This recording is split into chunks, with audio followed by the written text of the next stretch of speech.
বাংলাদেশের বিভিন্ন সংস্কার হওয়ার কথা।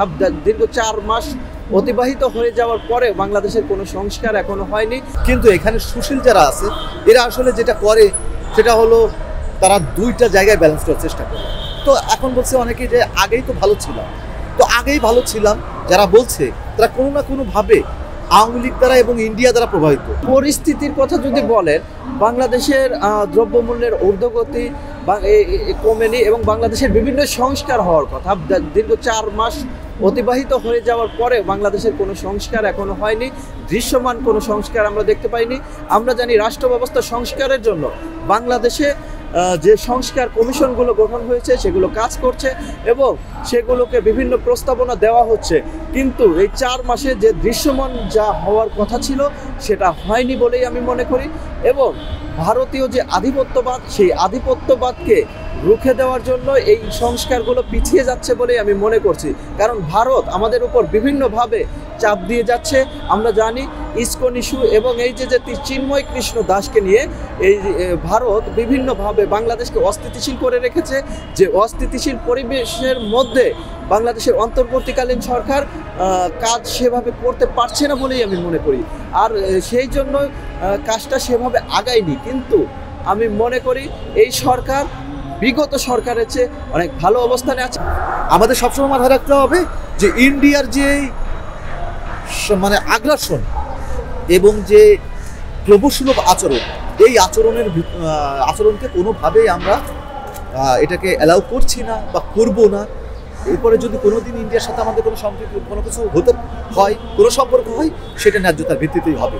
তো আগেই ভালো ছিলাম বলা মানুষগুলো আসলে আওয়ামী লীগে গেল, ওরা আওয়ামী লীগের পাচাটা, ওরা এই হত্যাকাণ্ডের আপনি খেয়াল করবেন যে যারা বলছে যে আগেই ভালো ছিলাম তারা কিন্তু এই হত্যাকাণ্ডের বিষয়ে তাদের কোনো কথা নেই, তাদের কোনো কিছু নেই, তাদের ভিতরে কোনো ধরনের অনুশোচনা বোধও নেই।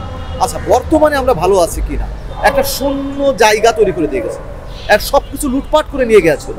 তো যেখানে টাকা না থাকলে কিছু হয় না, সেখানে ব্যাংকগুলো লুট করেছে, সব কিছু লুট করেছে। তো ইউনুস গভর্নমেন্ট যে ক্ষমতায় এলো, সেই ক্ষমতায় আমরা নিয়ে এলাম, তো সেই জায়গা থেকে যখন রান করতে গেলে দেখলো যে সব কিছুই ফাঁকা, তার মানে নতুন করে আবার তৈরি করতে হবে। সেই জন্য তো সময় আমাদের অবশ্যই লাগবে। আমরা একটা খুনি হিংস্র হাসিনার হাত থেকে, ফ্যাসিস্টের হাত থেকে বাংলাদেশকে মুক্ত করতে পেরেছি, এখনো পারিনি। হাসিনার প্রস্থান হয়েছে কিন্তু তার কাঠামোগুলো এখনো শক্তিশালীভাবে বিদ্যমান। এবং এই গভর্নমেন্টেও হাসিনার দালাল, প্রথম আলো এবং ভারতের দালাল আছে, দালাল বলে চিহ্নিত হচ্ছে। কেননা এই সরকার আমার সরকার, এটা আমি বুকে জোর দিয়ে বলতে পারছি না। আমাদের কয়েকজন প্রতিনিধি আছে, কিন্তু বেশিরভাগ যারা আছে তারা আমাদের প্রতিনিধি কি না এটা একটু সন্দেহ আছে। আমরা চাইছি তাদের সরিয়ে দেওয়া হোক এবং যোগ্য মানুষকে আনা হোক। বিপ্লবের ভেতর থেকে যে মানুষগুলো আছে যারা আন্দোলন সংগ্রামী ছিল তাদের এখানে বসানো হবে। তো আমরা আশাবাদী যে সামনের দিনগুলো অনেক ভালো হবে এবং ভালোভাবে বাংলাদেশ শক্তিশালী হবে এবং সমুন্নত রাখবে, তার সমুন্নত থাকবে।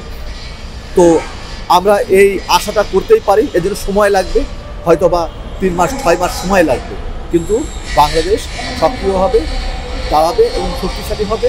এবং যদি ঠিকঠাক মতন পরিচালনা করা যায়, যদি মানুষের চাওয়াগুলোকে বুঝে কাজ করা যায়, তাহলে বাংলাদেশ উন্নত রাষ্ট্রে পরিণত হবে আগামী 5 থেকে 10 বছরের ভিতরে।